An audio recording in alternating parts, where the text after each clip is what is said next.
Hi, we're gonna be spending a lot of time on the road this weekend, and this is us before 17 hours in a bus. What's that TikTok trend? This is me.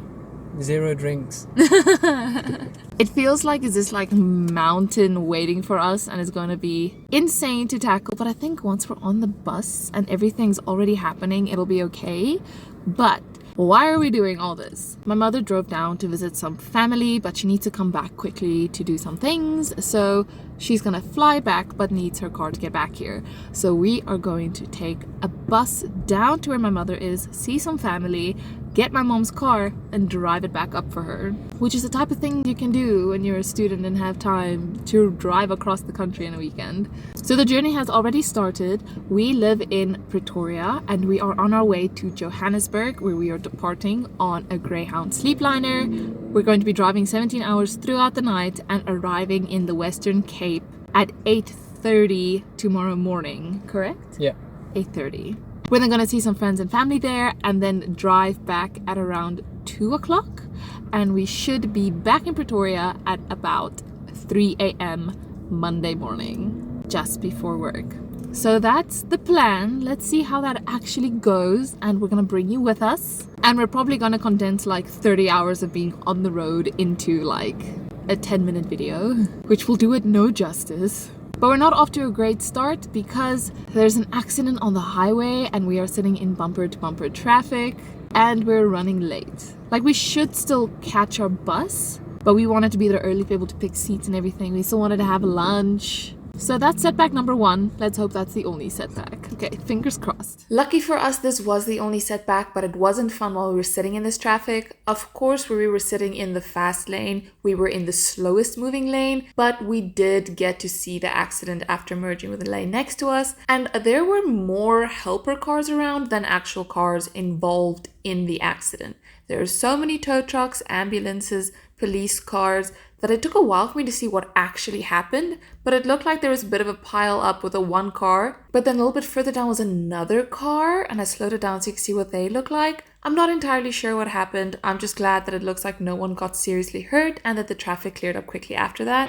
Once we were moving again, I was in a much better mood because I was concerned we would actually miss our bus, but we did make it to Johannesburg in time and we went to my dad's house so that he could give us a ride to the bus station. I didn't want to leave our car parked at the bus station, especially since we won't be coming back with the bus, so it made more sense to have someone drop us off at Johannesburg Park Station. So thanks, Dad.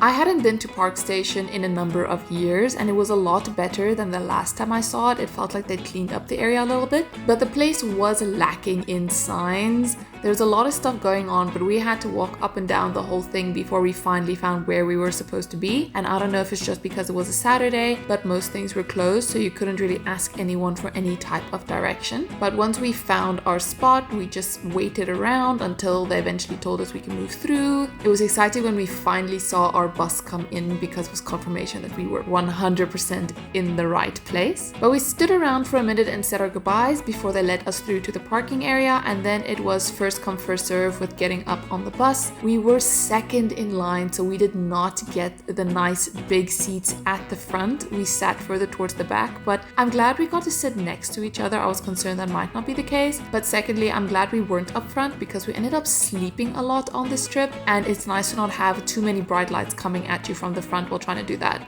Just as we were sitting down and showing you our seats, the bus started moving, so I happened to catch that on camera. And if you're wondering about the masks, it's not because there's still regulation. We don't have to wear them, but I always like taking them if I'm gonna go in public transport because then I can put on my face mask and my eye mask and then knock out when I go to bed. But they did also come in handy because the bus wasn't smelling too fresh when we got on. It did air out pretty quickly, but I was glad we had the option to put masks on. But then we were off.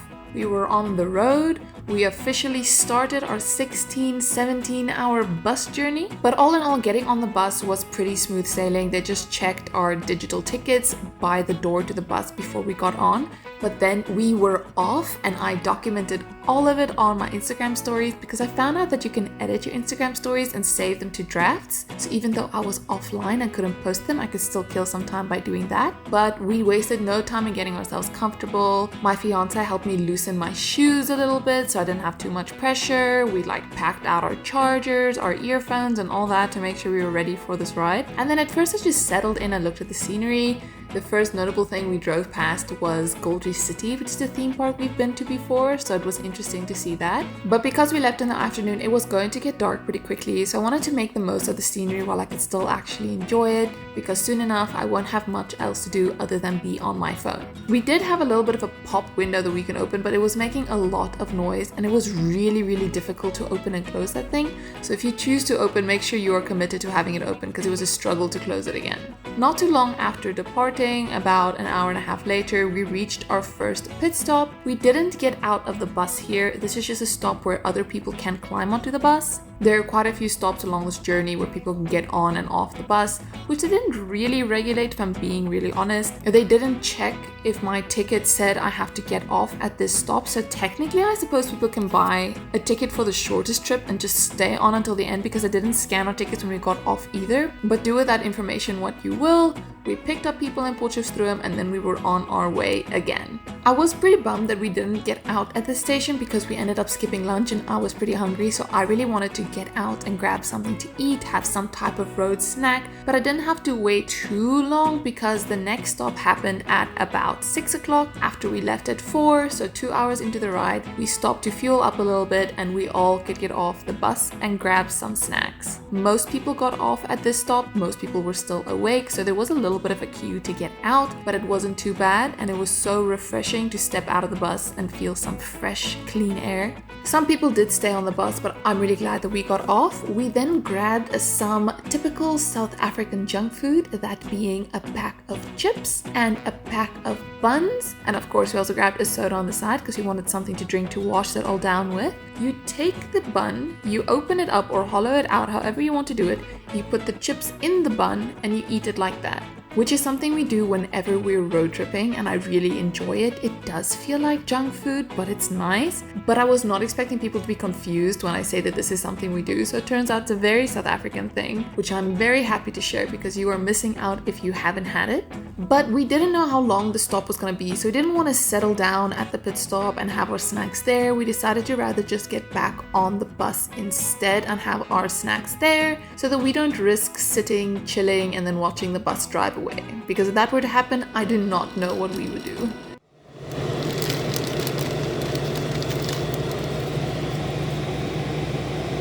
Where's my mouth? I don't know. Apparently in my chin.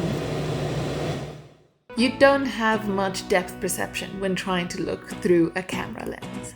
But here my fiance is assembling our sandwiches. You give a nice little squish after you put everything in, and then you can crunch down on the chips. 10 out of 10. But we were back on the road again, and now we were watching YouTube videos. Like I said, there wasn't much else to do. We had to bring our own entertainment. There were charging ports, but there was no Wi-Fi, and there were screens in the bus, but they weren't playing anything. So we had a bunch of downloaded videos prepped and ready to entertain us. At around 10 o'clock, we hit our next stop in Bloemfontein. Again, we did not get to get off here. We just had to sit and wait for some people to get on the bus, and we were quickly back on the road.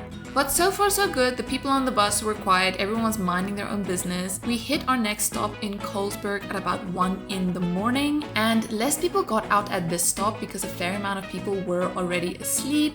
The sleep hadn't quite caught me yet, so I decided to get out and stretch my legs a little bit and just see what it's like.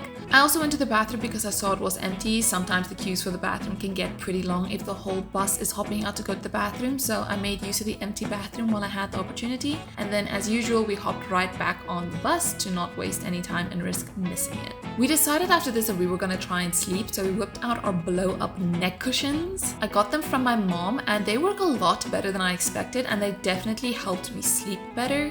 Our seats could recline a little bit, but your head was still lolling to the side, so these sleep neck pillows helped in that regard, that you can really snuggle up with it and get comfortable. And then because I know I'm a difficult sleeper, I was pulling out all the stops to make sure I get some Z's in, so I was putting on my face mask, my eye mask, I put in my earplugs and everything in an attempt to make me oblivious to the world around me so that I can get a little bit of sleep in.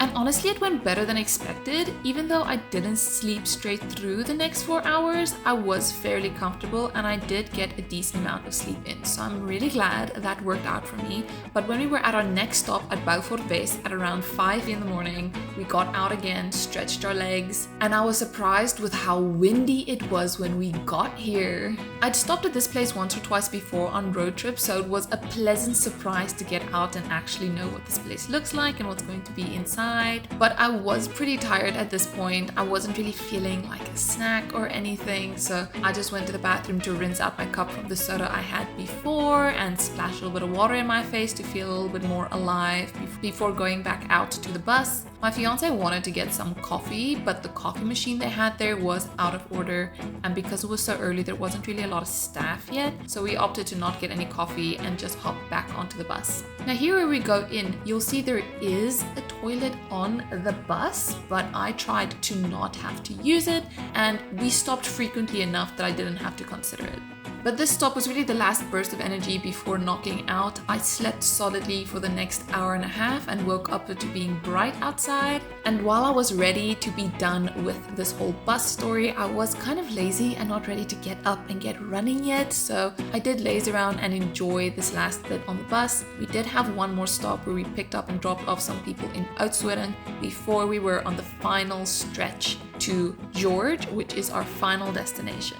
We hit this part at a nice time of day because with the sun coming up you can actually enjoy the scenery, which there was a lot of, but it wasn't too hot or blinding yet. But I decided to use this opportunity to show you the amenities in the bus. You do have a little tray, but we didn't end up using for much. There is a little hook where I kept my mask. You have a light if you want to do some reading. There's supposed to be a little fan, but it didn't work. And then there are charging plugs up there, so you can plug your USB cable in there and charge your phone. I prefer to use that one even though there was another one on the side of the seat, purely because I didn't risk squishing my cable or anything like that. But the best thing was this leg support that you can pull back and put your legs on. It makes it feel like you're lying on a more flat surface and it gives you a little bit more leg room. So I enjoyed that. And then I'm just zooming in across so you can see there's a lever you pull so you can try and lean your seat back, and there is a cup holder on the side.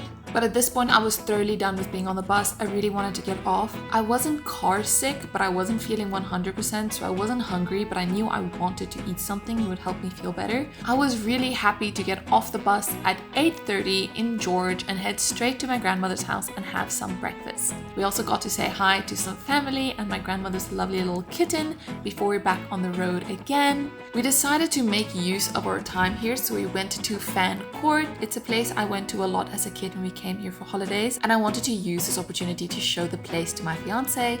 So we came in, grabbed a bite to eat, and then went to go see my friend in Glentana Bay. And this part of the trip worked out really well for us because we were getting married and we had these fancy wedding invites that we wanted to give everyone in person, but with her living so far away, I didn't think it was possible. But I was lucky enough to be able to give my maid of honor her wedding invite in person before we had to drive back. And just as we were getting into the groove of driving back, we were pulled over by the Metro Police, which is always such a stressful experience, especially since this is how we found out that my fiance's license was expired. So we unfortunately did get a fine for that, but overall the Metro Police down in the Cape were lovely to work with. They were genuinely helpful, they were genuinely friendly. She explained a bunch of things so we didn't have to struggle with it later on, and it helped us when we were back in Johannesburg and we were pulled over again by the Johannesburg Metro Police because they are significantly less friendly and probably responsible for most of the South African stereotypes around police, but at least we had our paperwork from the first time we were pulled over, so we couldn't get fined for the same offense a second time, and we did have a 3-day grace period to get the license renewed, meaning we did get to drive home. Unfortunately, I don't have much to show you from that because it was just a bunch of winding dark roads, but after this trip we were exhausted and went straight to bed for a few hours before getting up and jumping into a new week. And that's a wrap on our trip across the country and back in one weekend. It was exhausting, but we survived, and all in all, not that bad. I'll do a Greyhound bus again someday, probably not sometime soon. Anyways, thank you so much for watching, and I'll see you again next time. Bye bye.